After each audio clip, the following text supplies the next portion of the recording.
And I want to bring in epidemiologist and ABC News medical contributor Dr. John Brownstein for more on this. Dr. Brownstein, the CDC says there's some evidence to suggest that people with uncontrolled HIV and children younger than 8 years old could develop more severe illness if infected. So what is the data about these two groups telling you?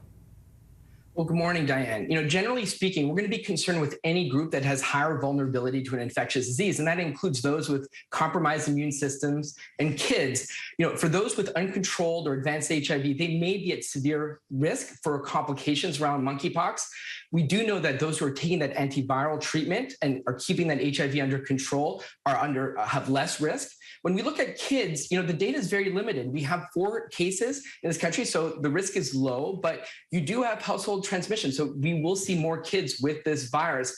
Ultimately, we just don't have a ton of data, though we have data from other countries that suggests that kids under 8 can deal with the severe consequences of this virus. That can include airway obstruction, scarring of the cornea, pneumonia, sepsis.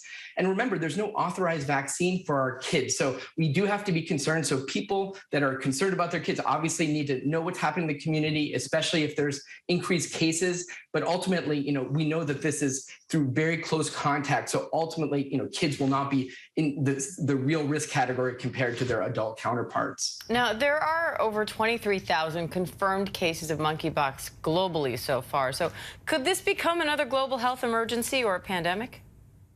Well, I think we're inching towards that. We're seeing uncontrolled spread across this country, over 5,000 cases, and we desperately need resources, testing, tracing, vaccination, education. Vaccines are going to play a critical role, but the allocation of those vaccines is going to be slow, and getting vaccines to that demand is going to be problematic over the next few months. So that's why we're seeing here in the U.S. the appointment of key officials. Hopefully that response is going to start ramping up, and the public health messaging around the fact that, yes, it's close contact, but it can be spread through clothing and respiratory droplets.